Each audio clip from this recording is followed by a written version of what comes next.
저 대학 동창인 친구 선교사님이 한 10년 전에 선교사 파송 예배를 드리는 그 파송 예배에 제가 참여했던 적이 있습니다. 그리 많지 않은 아주 가까이 중보기도하는 그런 사람들만 모여서 파송식을 진행하게 됐습니다. 그때 친구 선교사님이 했던 답사의 내용이 아주 강렬해서 지금도 제가 그 답사를 기억하고 있습니다. 여러분, 그 선교사님의 그 선교 파송식은 원래 그 분위기가 좀 비장합니다.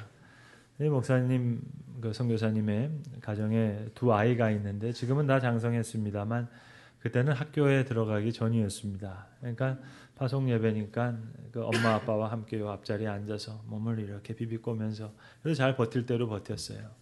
그러니까 이제 답사를 하기 위해서 선교사님 네 분이 올라오시니까 이제 아이들 두 명은 때를 만난 겁니다. 자유의 기회를 포착한 겁니다.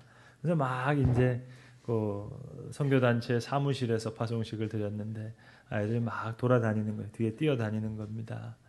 그 장면을 보면서 제 친구 목사님이 이제 선교사 파송식에서 답사를 하는 겁니다. 여러분, 지금 저 뒤에서 우리 두 아이들이 저렇게 천진난만하게 뛰놀고 있습니다. 저 아이들은 내일 가는 선교지가 오지인지도 모르고 있습니다. 또 저들의 앞날에 어떠한 어려움이 있는지도 알지 못합니다. 그래서 한 가지 알고 있는 게 있는데 내일이면 비행기를 타고 엄마 아빠랑 멀리 여행 간다는 것. 그거 하나만 알고 있다는 거예요. 그 마음으로 저렇게 천진난만하게 이렇게 뛰어놀고 있는데 저희도 저 아이의 마음처럼 저런 마음을 가지고 선교의 사역을 잘 감당하겠습니다. 아주 짧지만 제 기억에 너무 남는 그런 강렬한 답사였습니다. 오늘 본문에 모세는 하나님을 간증하기를 아들을 아는 아버지와 같은 모습이다. 이렇게 간증하고 있습니다. 여러분, 성경에 나오는 인물 중에서 하나님을 향해서 아버지라고 불렀던 첫 번째 인물이 바로 모세입니다. 아브라함도 하나님을 아버지라고 부르지 않았어요. 야곱도 감히 하나님을 아버지라고 부르지 않았습니다. 요셉도 그랬습니다. 오늘 모세가 처음으로 하나님을 향해서 아버지라는 표현을 씁니다. 먼저 나보다 앞서 가시는 분, 너희보다 먼저 그 길을 가시며 장막칠 곳을 친히 찾으시고 낮에는 구름 기둥으로 밤에는 불 기둥으로 그 갈 길을 지시하시는 분, 그분이 마치 아들을 안고 가시는 아버지와 같다는 얘기입니다. 오늘 본문의 내용은 시기적으로 보시면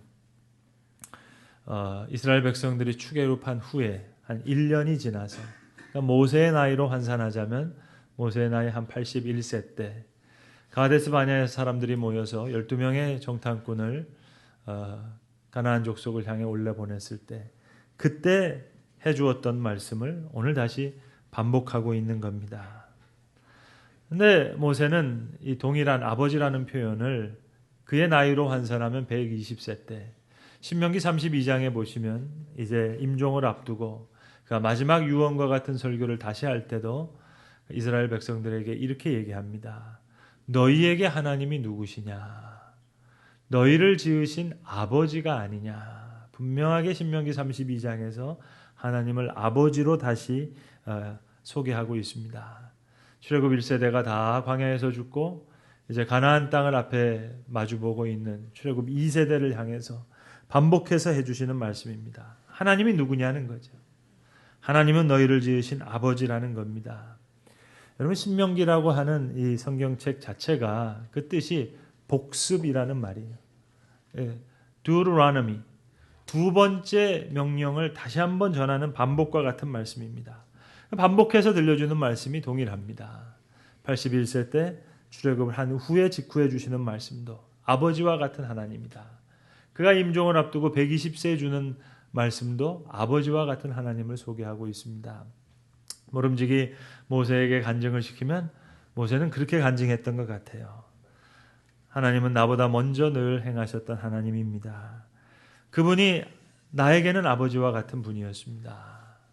여러분, 모세는 아시다시피 그 아버지에 대한 기억이 별로 없는 사람입니다. 아버지의 사랑을 많이 이야기할 수 없는 사람이에요. 근데 하나님을 만나고 보니까 그 하나님이 너무 좋아서 그 하나님을 아버지로 소개하고 있습니다. 여러분, 만약에 모세가 80세 때 호렙산에서 떨기나무 속에서 말씀하시는 하나님을 만나지 못했다면 아마도 모세의 삶은 정말로 비극적인 삶, 불행의 삶이 아닐 수 없었을 겁니다. 그가 비록 애굽의 왕자였다고 하지만 여러분, 우리가 흔히 그런 말 하잖아요. 그 초년의 성공은 비극이라고. 그가 왕자였다고 한들 그저 40년 동안 미디안 광야에서 장인 이드로의 양무리를 치는 처가살이를 하다가 그저 죽어갈 사람이었습니다. 그런데 하나님을 만나고 보니 모든 생애가 이제 다시 새로운 의미를 받게 됩니다. 그가 하나님을 사명을 받고 보니까 모든 게 의미가 있어요.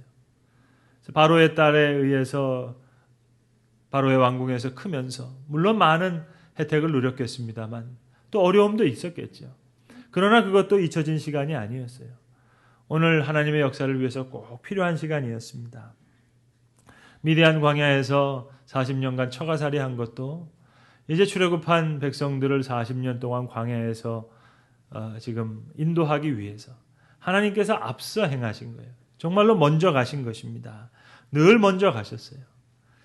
애굽 사람의 목숨을 잃게 해서 애굽 사람을 쳐 죽인 사건도 그 사건 때문에 인생이 꼬여서 잘 나가던 인생이 팔자에도 없는 미디안 광야에 가서 40년 허송세월했다고 생각했어요. 그런데 그것 역시 하나님께서 먼저 행하신 것이었습니다. 정말로 안성맞춤과 같은 사건이었어요. 그 일을 통해서 조국의 아픔도 알게 됐어요. 또 애굽의 폭정도 알게 됐어요. 그리고 미디안 광야에서 40년 동안 잘 훈련받았어요. 이제 와서 생각해 보니까 먼저 가셔서 행하신 하나님의 다 손길이었단 말입니다. 그래서 모세는 이 하나님의 역사를 아들을 아는 아버지의 모습으로 오늘 이렇게 소개하고 있습니다. 모세는 말씀드린 대로 아버지에 대해서 그렇게 별로 할 말이 없는 사람입니다. 어머니의 사랑이라면 그저 한마디 할 수는 있을지 모르겠어요. 그러나 아버지에 대해서는 할 말이 없는 사람입니다. 아시는 대로 바로 왕이 히브리 산파들에게 히브리 사람들을 죽이기 위해서 모든 산파들에게 명령했어요. 히브리 사람들이 아이를 낳으면 아들이라면 나일강에 다 던져 죽게 하고 딸이라면 살게 하라. 이제 모세가 태어났습니다. 석 달 동안은 집에서 잘 숨겨서 키웠습니다. 근데 더 이상 키울 수가 없습니다. 그 어머니가 갈대 상자를 가져다가 역청과 나무진을 바르고 그 속에 이제 모세를 넣었습니다. 그리고 나일강 갈대 숲 속에 가만히 숨겨놨습니다. 바로 왕의 딸인 그 공주가 목욕하는 와중에 이 갈대 상자에 들어있는 아기 모세를 보게 됩니다. 누이 미리암이 옆에서 지켜보고 있다가 조차 달려가서 이 아이에게 젖을 줄 히브리 유모를 구해오겠습니다 해서 모세의 친어머니가 유모가 됩니다. 글쎄요, 바울의 궁정에서 40년 자랄 때 그 공주였던 바로의 딸의 사랑을 받기도 했겠죠. 키워주는 어머니의 사랑도 압니다. 또 젖을 먹였던 친모의 사랑도 모르는 바 아닙니다. 그러나 아버지의 사랑을 모르는 사람이에요. 그러나 하나님을 만나고 나서 그분이 나의 아버지다. 너무 기뻐서 지금 아버지로 표현하고 있습니다. 아시는 대로 미디안 광야에서 40년간 장인 이드로의 양무리를 칠 때 말입니다. 아무리 장인의 사랑을 받았다 한들 아버지의 사랑만 하겠어요? 요즘 설 명절 때 보니까 제일 서먹서먹한 관계가 장인과 사위의 관계랍니다. 아무튼 이드로 장인이 아무리 잘했던다 하들 근데 하나님을 만났어요. 내 인생 꼬인 줄 알았는데 자, 한때 왕자였고 인생 꼬여서 처가살이 하다가 죽을 사람이라고 생각했는데 하나님을 만나고 보니까 모든 인생의 의미가 새롭게 부여됩니다. 이 사랑을 지금 아들을 꼭 안고 먼 길을 떠나는 아버지의 사랑으로 지금 고백하고 있습니다. 그 하나님이 내 아버지예요. 그래서 시종여일하게 출애굽한 지 1년이 지난 이 시점에서도 또 40년이 지난 그의 임종의 시점에서도 하나님이 너희에게 누구시냐? 그가 너희를 지으신 아버지가 아니냐. 모세는 그렇게 하나님을 소개하고 있습니다. 이것이 모세의 간증입니다. 목회를 하면서 성도들의 신앙생활을 이렇게 옆에서 볼 때 크게 두 형태의 신앙생활이 있다고 그렇게 생각됩니다. 하나는 하나님을 만난 분들의 신앙생활이 있고, 다른 하나는 하나님을 만나려고 애쓰시는 분들의 신앙생활이 있습니다. 전자에 해당하시는 분의 신앙생활은 참 쉽습니다. 근데 후자에 해당하시는 분들은 참 어렵게 신앙생활을 합니다. 그래서 여기에 믿음의 도약이 필요합니다. 자, 처음에 우리가 여러분 이 교회에 오실 때 말입니다. 자, 저 상가에 가면 4층에 교회가 있을 거다. 이야기를 들었어요. 그 이야기를 듣고 믿고 왔어요. 처음부터 알고 온 사람은 여기 한 사람도 없습니다. 믿고 왔어요. 와보니까 정말 있어요. 그 다음부터는 알고 믿게 되는 겁니다. 처음에는 그러나 여러분 다 믿고 알게 되는 거예요. 그러고 나서 이제 알고 믿는 겁니다. 그러니까 한번 하나님을 만나기 위해서 믿음의 도약이 필요한 거예요. 자, 하나님을 이제 만났어요. 이제 알았어요. 구름 기둥으로 불 기둥으로 인도하신 하나님을 만나고 보니까 이제 그분이 장막을 칠 곳을 친히 찾아주신다는 하나님을 믿게 됐어요. 그리고 이제 알고 믿게 됐어요. 마치 다윗이 우리가 너무나 잘 아는 시편 23편에서 고백하듯이 여호와는 나의 목자시니 내가 부족함이 없으리로다. 그가 푸른 초장으로 나를 인도하시고 푸른 풀밭에 나를 누이시며 쉴 만한 물가로 인도하신다. 그의 의의 이름을 위하여 나를 의의 길로 인도하세요. 그의 이름을 위해서 내 영혼을 소송케 하세요. 그래서 사망의 음침한 골짜기를 다닐지라도 이제 내가 해를 두려워하지 않아요. 그가 나와 함께 하실 뿐만 아니라 이제는 주의 지팡이와 막대기가 나를 안위하신다고 그렇게 고백합니다. 여러분 목자의 지팡이를 보셨어요? 이렇게 끝이 이렇게 구부러져 있습니다. 양이 길을 헤매고 어디 골짜기에 빠지면 목자는 그 양의 목에 이 지팡이를 걸고 이끌어냅니다. 그게 목자의 지팡이입니다. 흉악한 짐승이 찾아오게 되면 목자가 막대기를 들고 대신 싸웁니다. 이 막대기가 자기를 지켜줍니다. 양을 지켜줍니다. 지팡이가 양을 지켜줍니다. 그러니 푸른 풀밭에 누이실 때도 사망의 음침한 골짜기를 지날 때라도 나는 목자를 믿어요. 나를 안고 가실 아버지를 믿어요. 그대로 안겨 있는 겁니다. 그래서 두려워하지 말라, 무서워하지 말라 말합니다. 모세가 다시 한번 출애굽 40년 역사를 요약하면서 신명기 8장에 이렇게 분명하게 얘기합니다. 40년 동안 너희가 광야 생활을 할 때 너희의 의복이 헤어지지 않았다는 거예요. 그리고 너희의 발이 하나도 부르트지 않았다. 정말로 말 그대로 하나님께서 여기까지 안고 여기까지 오셨어요.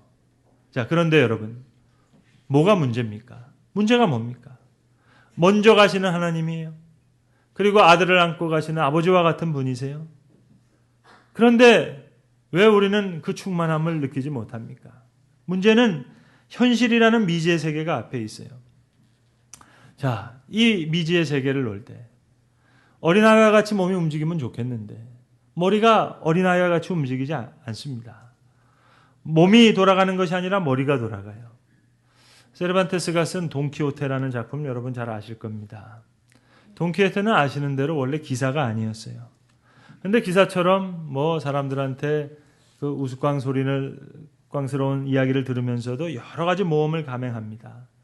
그러고 보니까 이제 기사와 같은 사람이 됩니다. 어떤 신학자가 이렇게 얘기했어요. 이 돈키호테가 주는 메시지가 있다는 겁니다. 기사처럼 되고 싶으면 기사처럼 행동하라는 거예요. 성자처럼 되고 싶으면 성자처럼 행동할 겁니다. 여러분, 예수님의 제자가 되고 싶으면 제자처럼 행동할 거예요. 그러니까 머리가 가는 것이 아니라 몸이 가야 됩니다. 더 쉽게 말씀드릴까요? 남편을 사랑하고 싶으세요? 어떻게 하면 좋겠어요? 애인처럼 행동하세요. 애인처럼 대하면 남편을 사랑하게 될 거예요. 아이를 낳는 아버지를 느끼지 못하는 이유는 간단합니다. 몸이 아이처럼 돌아가야 되겠는데 머리부터가 아이 같지가 않아요. 뭘 먼저 가시나? 죽이 되든 밥이 되든 그냥 내가 알아서 할게요. 애굽에 그냥 놔두시지.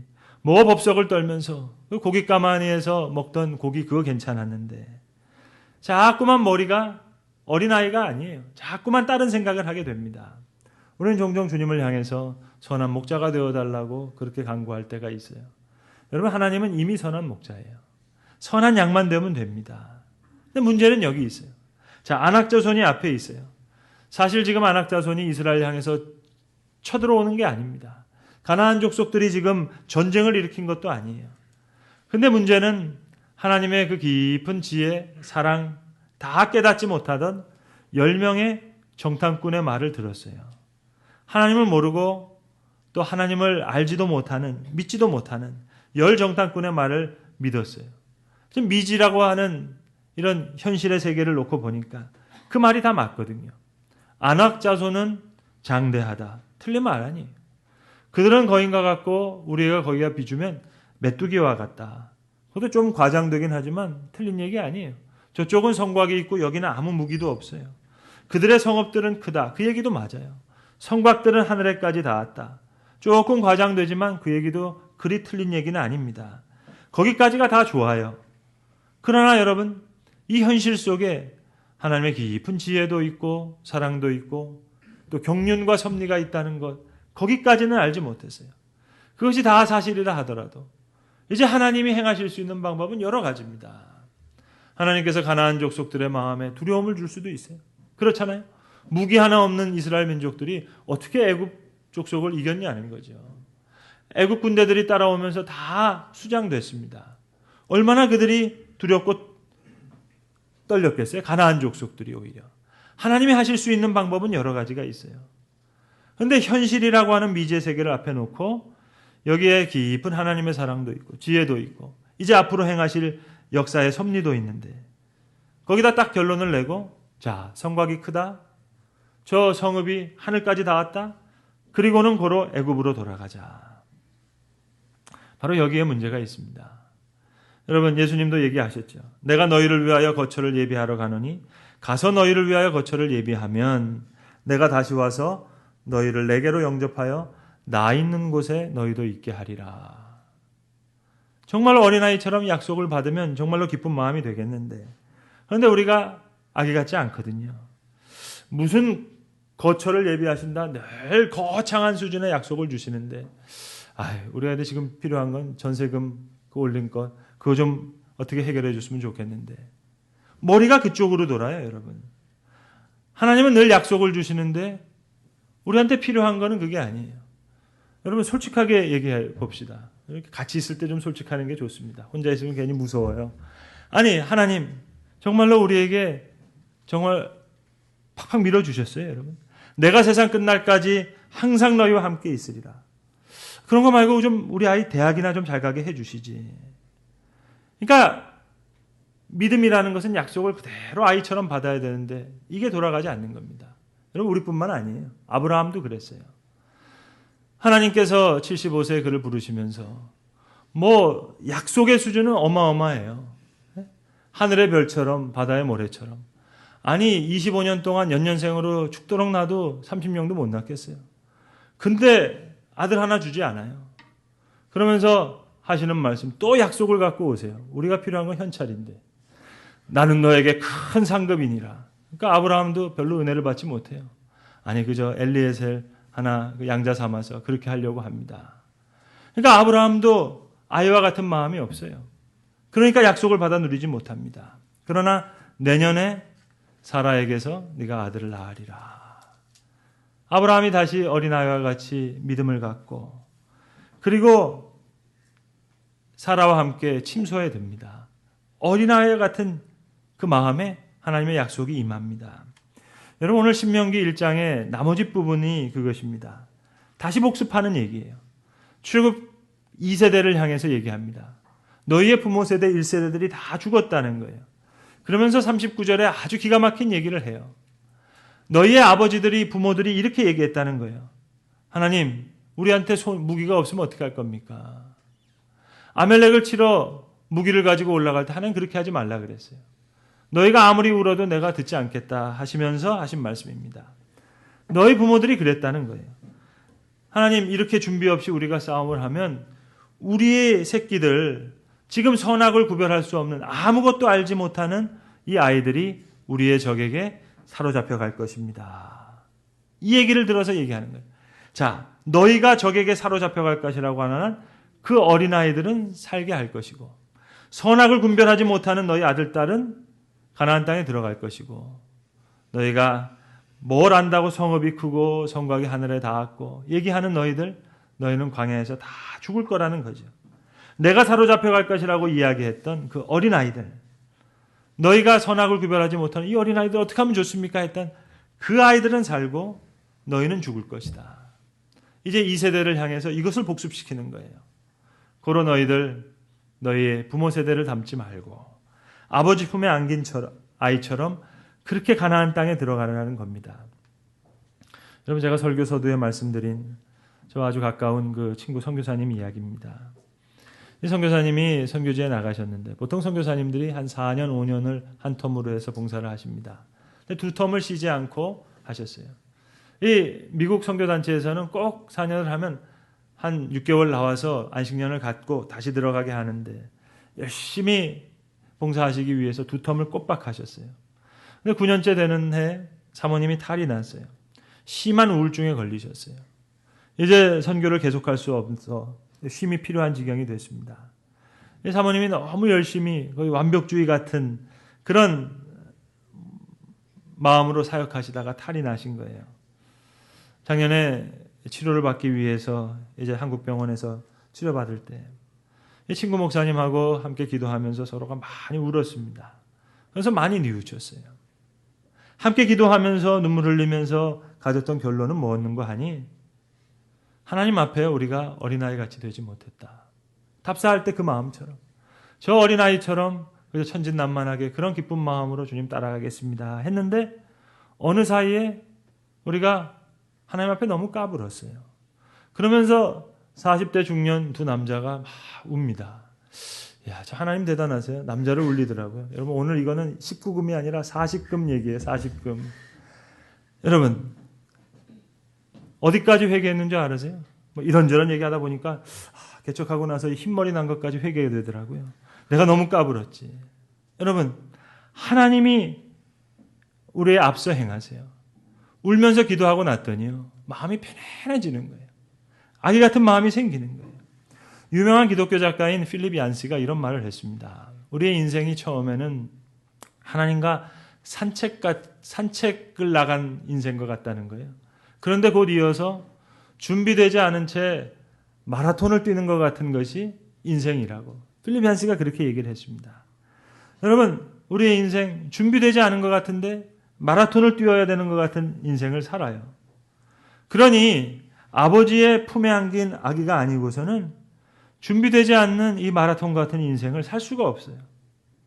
하나님께서 은혜 가운데 이 선교사님 가정을 이제 다시 다 회복시키시고 이제 다시 선교지를 향해서 들어가시게 되는데 여러분, 이건 우리가 평생 배워야 되는 겁니다. 늘 기억해야 되는 겁니다. 신명기는 복습이에요. 사람이 자기 아들을 안는 것 같이 너희 하나님 여호와께서 너희의 걸어온 길에서 너희를 안으사 이곳까지 이르게 하셨느니라. 좀 속되게 얘기하면 너희 부모 세대 까불다 죽었다는 거예요.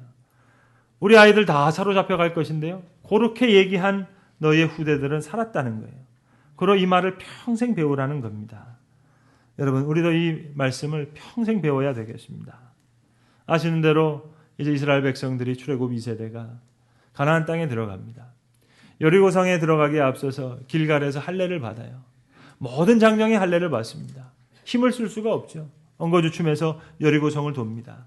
그때 하나님께서 여리고성을 무너뜨리고 이스라엘 백성들에게 주셨어요. 먼저 가시는 하나님이 우리를 위해서 싸울 것이다 확증해 주셨죠. 그런데 여리고성이 무너지고 난 다음에 조그마한 아이성입니다. 아이성, 이건 너무 간단한 성이에요. 내가 칠 수 있겠다 생각했는데 결국 실패했어요. 그러니 여러분, 평생 배워야 하는 겁니다.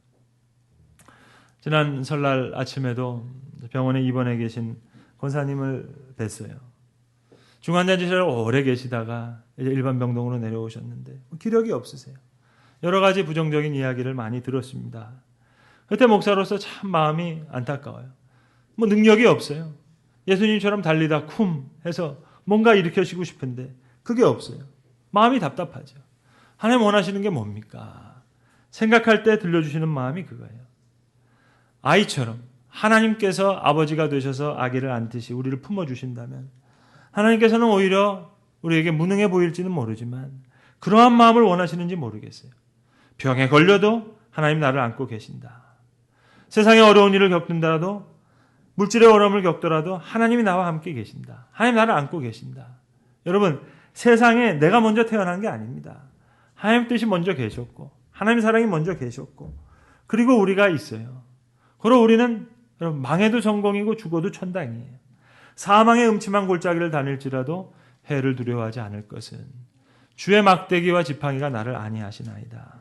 여러분, 세상 사람들은 어쩔 수 없어요. 자기 힘으로 살아가야 되니까 머리도 굴려야 되고요. 이 모양 저 모양으로 애를 써야 돼요. 그런데 우리는 아버지를 믿어요. 자, 그렇다면 세상 사람들이 볼 때 좀 미안하지만 맹해 보여야 됩니다. 모세가 가졌던 아버지의 이해, 그건 여러분 율법의 세계이기 때문에 우리가 가지고 있는 이 은혜 시대의 아버지의 이해에 비하면 사실로 별 게 아니에요. 우리는 더 풍성한 아버지의 이해를 갖고 있어요. 하나님께서 우리를 아바 아버지로 부르게 하기 위해서 독생자 아들을 이 땅에 주셨어요. 주께서 가르치신 기도에도 하늘에 계신 우리 아버지요. 거기 하나님이란 말이 없어요. 하늘에 계신 우리 아버지, 그 아버지에 대해서 우리가 기도하는 겁니다. 이름이 거룩히 여김을 받으시고 하늘의 뜻이 하늘에서 이루어진 것처럼 땅에서 이루어질 것이고 아버지께 기도하는 거예요. 자, 아버지의 이해가 더 확실하다면 우리의 고백도 모세처럼 할 수 있는 거죠. 어차피 내 인생으로 뛸 수 있는 마라톤이 아니니까요. 여러분, 모세가 이스라엘 백성들에 비해서 편안한 길 갔던 게 아닙니다. 구름 타고 앉아서 어려움을 겪지 않았던 게 아니에요. 그러나 동일한 어려움을 겪으면서도 동일한 광야의 길을 가면서도 먼저 가신다는 거예요. 아들 낳은 아버지처럼 하나님께서 나를 안고 가신다. 이제 출애굽 2세대에게 다시 현실이라는 미지의 세계를 앞에 둔 그 2세대들에게 오늘 이 귀한 말씀을 남긴 겁니다. 땅을 남긴 게 아니에요. 무기를 남긴 게 아니에요. 통장을 남긴 게 아니에요. 필요하다면 남겼겠죠. 그러나 현실은 그것으로 이길 수 있는 게 아니니까요. 오직 믿음으로 이길 수 있기에 아들을 낳는 아버지와 같은 먼저 가시는 하나님만을 바라보는 그 믿음의 유산만을 모세가 남깁니다. 너희가 먼저 가시는 하나님께서 아들을 아는 아버지처럼 너희보다 먼저 그 길을 가시며 장막질 곳을 찾으시고 낮에는 구름 기둥으로 밤에는 불 기둥으로 너희의 갈 바를 지시할 자신이라. 이 말씀을 그대로 믿고 아버지의 품에 안긴 아이처럼 그렇게 살 것을 하나님은 오늘도 우리에게 요구하고 계시는 것입니다. 기도하겠습니다.